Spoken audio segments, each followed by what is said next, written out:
right, guys, what's going on? Welcome back to Chris's Sports Corner. Real quick, man. Hope everybody's having a great Friday. It's Friday now.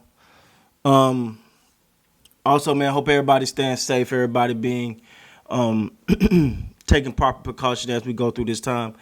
Also, hope everybody continue to hit me up on my social media accounts, like I always say, man.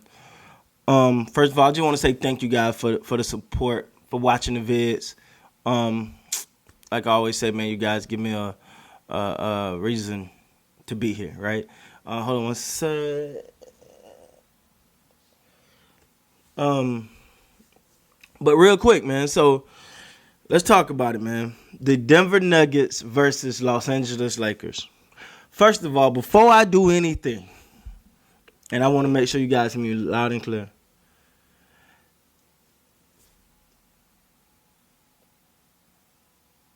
We got to give it up for Jamal Murray, man. Some of the shots, like this guy, it's some of the shots that he's making. You're like, yo, like, where did he shoot that from? His foot? His hip? I mean, and they're falling. They're not close. They're not clankers. They're not bouncing around. I mean, they're falling all net. Yo, if at a minimum, we all can officially say, regardless of what happened in this series, a superstar is born. We watched the birth of a superstar in Jamal Murray, because you got to give a man credit for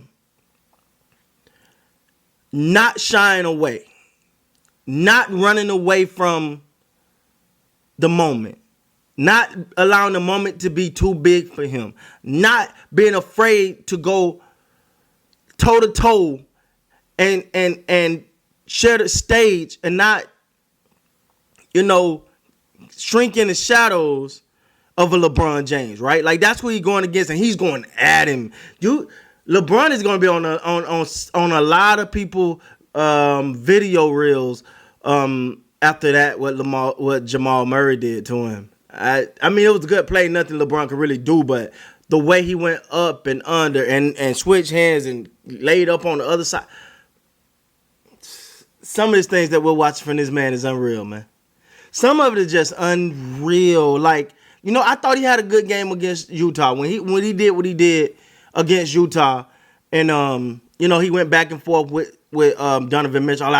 Okay, yeah, that's what Like, he had his series, and then you see him come back and do it again and again and again, and then in this game, it's like he started off on fire. I don't know what to say. Hats off to that guy. Jamal Murray is morphing into a superstar, because a superstar plays best when the lights are the brightest, and that's what he's doing. And he's putting up the number. He's having the showing to back it up. So salute to that guy. Also, now the one thing I thought too, sometime, and I'm not gonna criticize the coach Malone too much, but I do felt like he mishandled his challenge, because it was a challenge. It was a couple times he could have used that challenge, and I feel like he used it just to try, because he had it on the grant, which was clearly a foul. I thought he used that challenge just to use it, when it was like, yo, my man, it was come, you could have something you could have used it on. Also, the officiating in this game to me was not the best, but I felt like that it was like that on both sides. Obviously, some people gonna say, oh, the Nuggets. The Nuggets got it worse because they lost. Well, at the same time, it was a couple calls on there where you'd be like, "Ooh, come on, that was a clear call in the Lakers' favor that they missed or didn't call." So anyway, man, y'all know me. I don't really get into officiating unless it just it takes the game completely away. But the one thing I will say is I felt like Dwight Howard played really good on the Joker. I think first of all, the Joker is such a talent that playing really good and slowing him down is enough. It's about all you could do, Like, he got so many ways of scoring, so many crafty ways of getting points, and his vision is just second to none.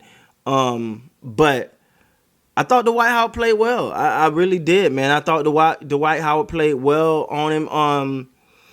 Speaking of the Lakers, man, now I was surprised. I would have liked to see Dwight Howard in that game more toward the fourth quarter when Joker was in the game, but they chose not to go that route.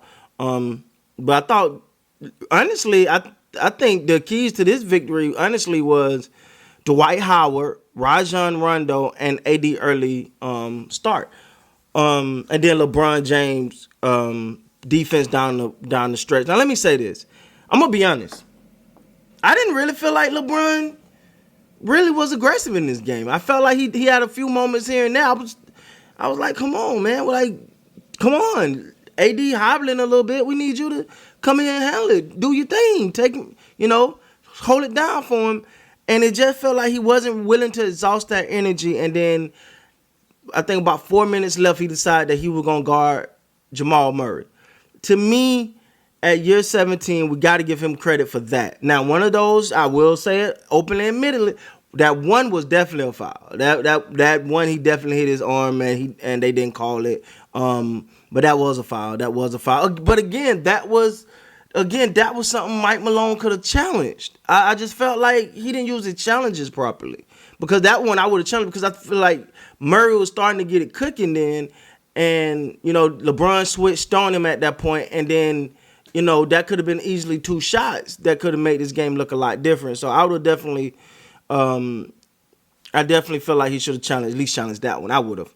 But hindsight is always 20/20, right? Also, LeBron, but go back to LeBron. LeBron playing defense on him down the stretch.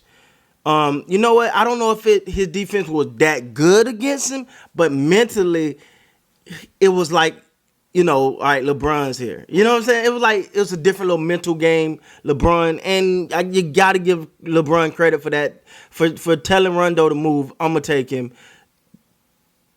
Let me tell y'all something. It be some times I'll be about to get on here and just roast LeBron, but he always do something like that. You lie, okay, I guess, man. I'm gonna give you that pass. You did do your thing at the end of that game on defense, so I'll give him that.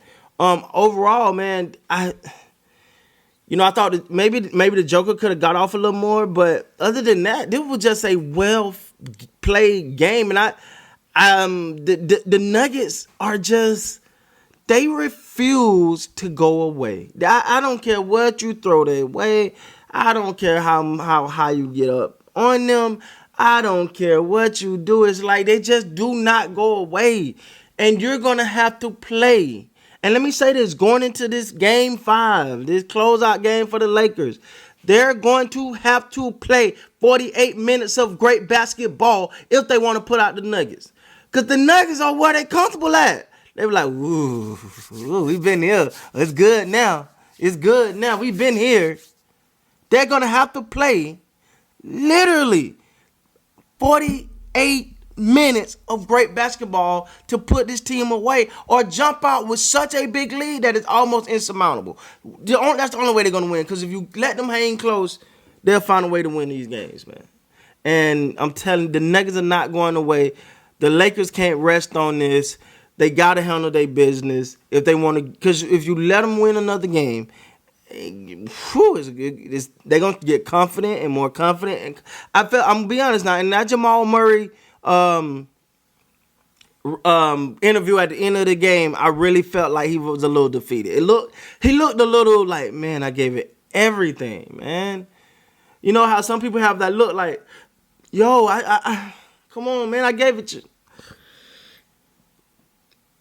I didn't like his body language. Excuse me, guys. I didn't like his body language. I really didn't like his body language. I thought he looked a little defeated.